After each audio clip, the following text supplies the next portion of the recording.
The tension in the Caribbean has already escalated as much as it possibly can, but the United States, and especially Donald Trump, for some reason, still hasn't decided to move from warlike rhetoric to concrete actions on the ground. What is the reason behind this lack of boldness on the part of the United States to finally confront the terrible Venezuelan dictator? Is it possible that the world's leading military power can't defeat Maduro's regime? Let's analyze this in detail, and above all, the role that the Russian Federation plays in all of this. Stay until the end, because we'll also mention the Wagner private military group, whose members were recently seen in Venezuela. What could they be doing there? What is the ultimate objective they've been assigned? And above all, how is the Russian Federation confronting the United States in a scenario other than Ukraine? Let's begin as usual from the start. At this point, it should come as no surprise or revelation to anyone the increasingly warlike rhetoric from the United States, especially from Donald Trump, towards Venezuela. They say they're coming to fight drug trafficking, but the reality behind this war, which promised a ground operation and now seems to be reduced to much more timid words, is, of course, very different. In terms of statements from Donald Trump himself, this is an absolutely legal operation whose ultimate purpose is to save American lives. They had one today in the Pacific, and the way I look at it every time, I look because it is violent. And it is very amazing that the weaponry that everyone is, look, we have the greatest military in the world, we have the greatest weapons in the world, and you see a little bit of it there. One shot, everyone hit dead center. The only way not to feel bad is knowing you won't feel bad about it. You know that each time you see that, you're saving 25,000 American lives. Every one of those boats that gets knocked out is saving 25,000 American lives, not to mention the torn up families all over the country. When I see that, I tell myself I saved 25,000 lives. They killed 30,000 people last year. These drugs coming in, they killed 30,000 Americans last year, and that gives you legal authority. We're allowed to do it. It's in international waters. If we don't do it, we're going to lose hundreds of thousands of people. We attack those ships, says Donald Trump, absolutely relentlessly, and we do it to save 25,000 American citizens. Yes, at a rate of 25,000 Americans per ship. But it doesn't end there. Before we continue here, we are analyzing the influence and involvement of Russia, particularly in the Venezuelan issue. But on my private Telegram channel, where we usually do, we carry out in-depth investigations as well as exclusive analyses. We have already seen the whole issue. Generally speaking, what is it that the United States wants in Venezuela?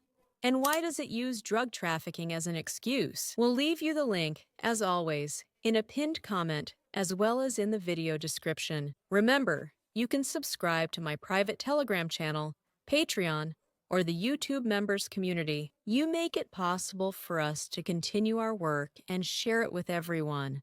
Thank you very much for your support. Poll, let's keep going. The rhetoric keeps escalating, and Donald Trump claims that there are fewer and fewer ships. Therefore, the United States is already winning, and if it's necessary to go on the ground, he says, we will move forward on the ground. Now they'll arrive more by land since boats are no longer in use. There are no boats anymore. We know about the boat right away. We'll hit them hard when they come by land, which they haven't experienced yet. We're now fully prepared and will likely return to Congress to explain our actions when we arrive. They keep coming in by land, but less so since they sense something is about to happen. They don't like it, and they're right. Something very serious is going to happen, the equivalent of what's happening by sea. And we're going to Congress just to tell them what we're doing, just to keep them informed. Oops! Does this mean that the United States is willing to declare war on Venezuela directly? Well, actually no.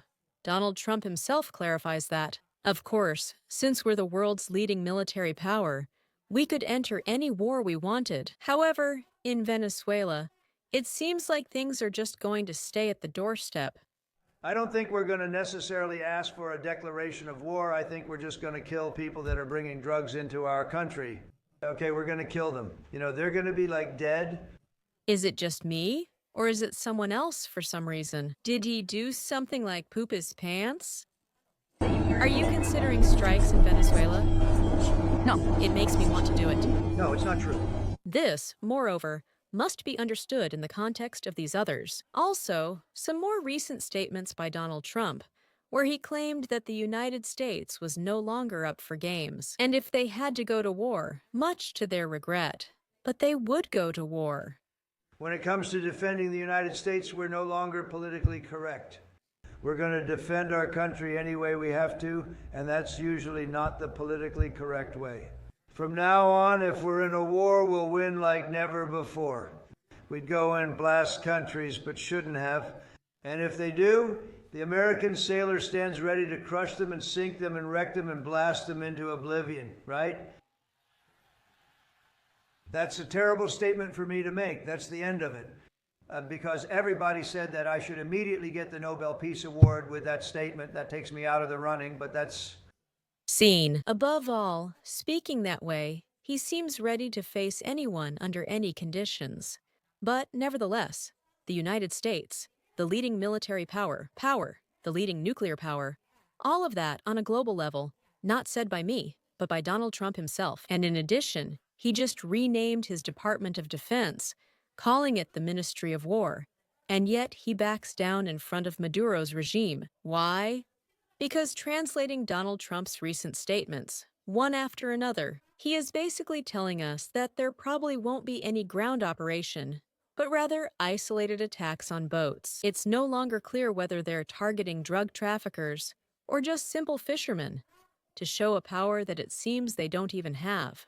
And yes, this is definitely not a coincidence. This sudden, or actually not so sudden change in rhetoric has to do with two main reasons. But before we look at them, let's answer the key question in all of this, making one thing perfectly clear.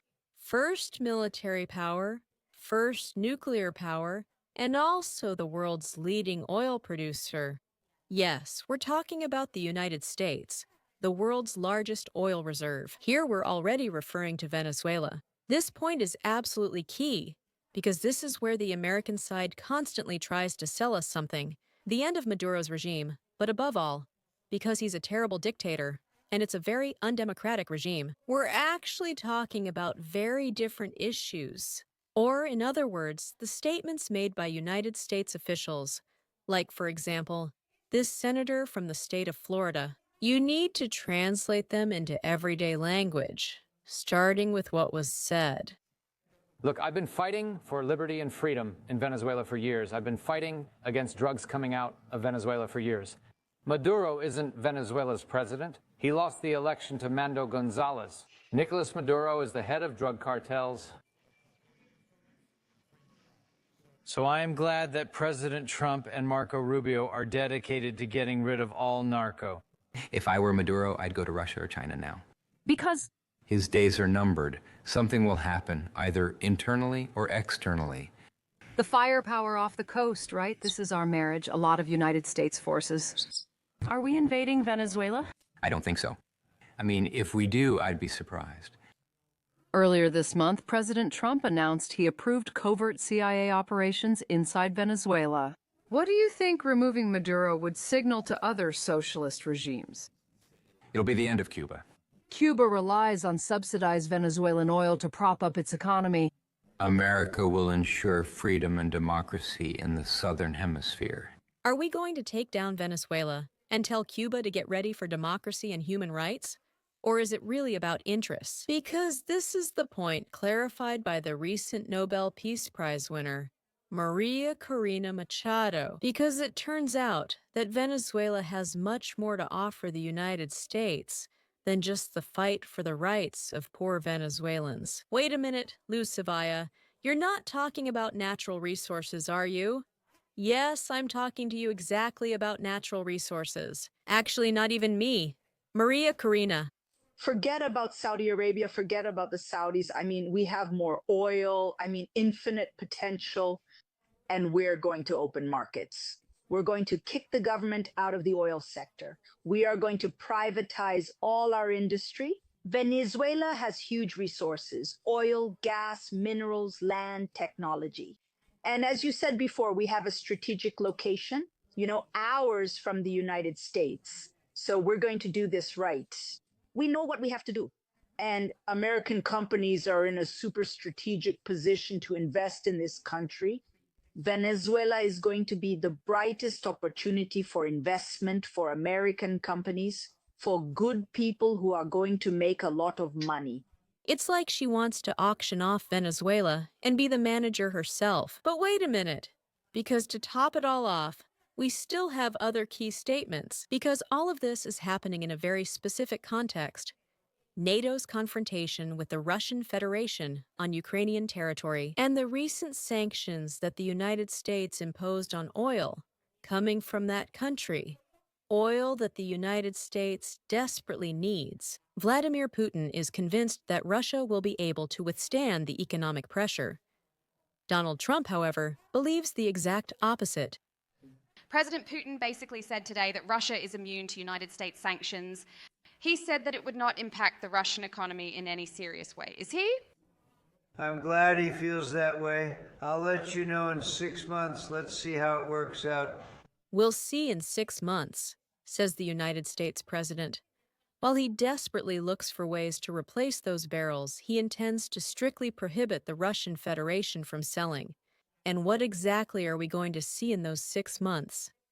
It's time for us to analyze it in detail, because for the United States not to dare to go against Venezuela, there are actually really good reasons. In particular, two.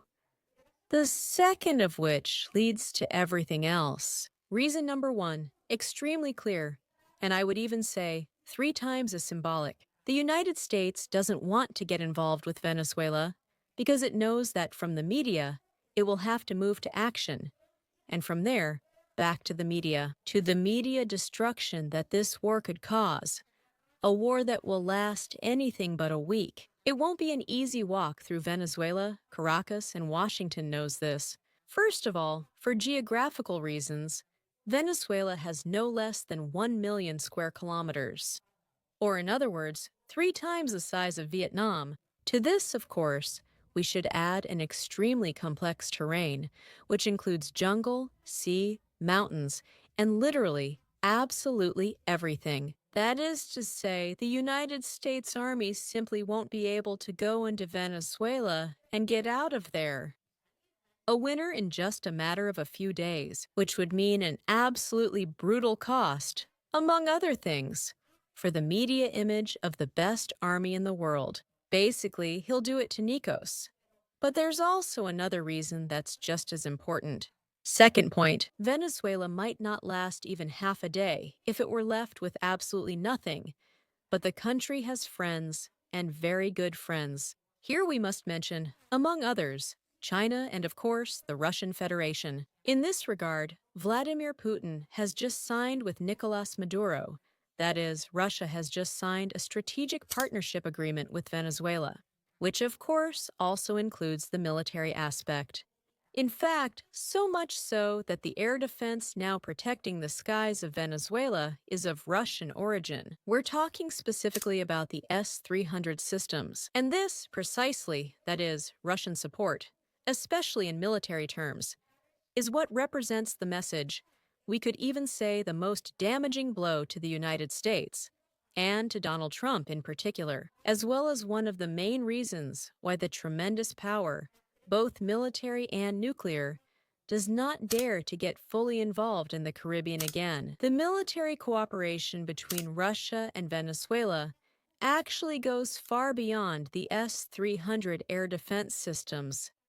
In addition to military equipment, Russia has long been sending top-level, highly qualified military specialists to Venezuela. We're mainly talking about instructors, as well as operators of surveillance systems who have been working in the country, I repeat, for many years now, long before the special military operation. But adding the military experience that Russia has now, and what about the specialists who, indeed, were also sent to Venezuela after the start of the fighting in Ukraine? What do they contribute to the Venezuelan cause? Or perhaps to the Russian cause? In Venezuela, on one hand, it's unparalleled military experience, real combat experience, something the United States does not have. On the other hand, knowledge of the latest military technology, especially when it comes to drones, which is something the United States hasn't been able to test on the same scale either. And since we've started talking about the military specialists that Russia has been sending to Venezuela for a long time, we've reached the most interesting point of all this. Recently, fighters with the emblem of the private military group Wagner have been seen, and of course, conveniently reported by Western media, according to these outlets, ready and fully prepared to be deployed in Venezuela. Once again, here we are talking about specialists with a lot of experience.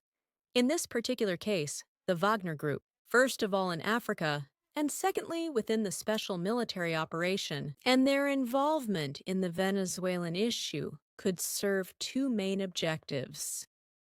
Both points, of course, are closely tied to what these men know how to do best.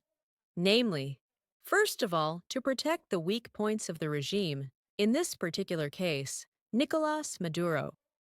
Infrastructure, key assets. And secondly, to establish and secure the Russian Federation's network of influence within Venezuela. The model itself is nothing new and has already been tested quite successfully in Africa. Russian security in exchange for access to resources, international influence, and new or not so new friends of Russia in the world, and, as a direct consequence of that, one more step toward establishing the new multipolar world order on a global level. And if we look at the specific tasks that Wagner might be carrying out right now in Venezuela, we should mention, among others, training Venezuelan forces, especially the law enforcement forces, future, to provide the regime with something like a kind of informational protection, as well as giving their companies access to very specific legal frameworks. All of this is happening, of course, in parallel to the Ukrainian cause, which by now, it's unclear to what extent it still matters to the American side. But the Russian Federation is already doing the same to contrast the Venezuelan scenario with the Ukrainian scenario. That is, to create additional pressure on Washington so that they think twice before making demands on Russia, according to what things within the Ukrainian conflict. And that's basically how it is. How and why does the Russian presence in the Caribbean raise the cost of a possible United States intervention in Venezuela? Something like support for Kiev in exchange for serious complications in Caracas. And the key question in all of this, of course, remains whether the United States will ultimately dare to confront them or not. We're already seeing that it's not just the Venezuelan regime, but also its friends internationally. And whether Venezuela will become the United States' own Ukraine? For now, though, there is at least one thing that is absolutely clear. The world is no longer what it used to be. And therefore, for every threatening action by the United States, there is a reaction from the new multipolar world order, which, it seems, has already become the new norm on the international stage.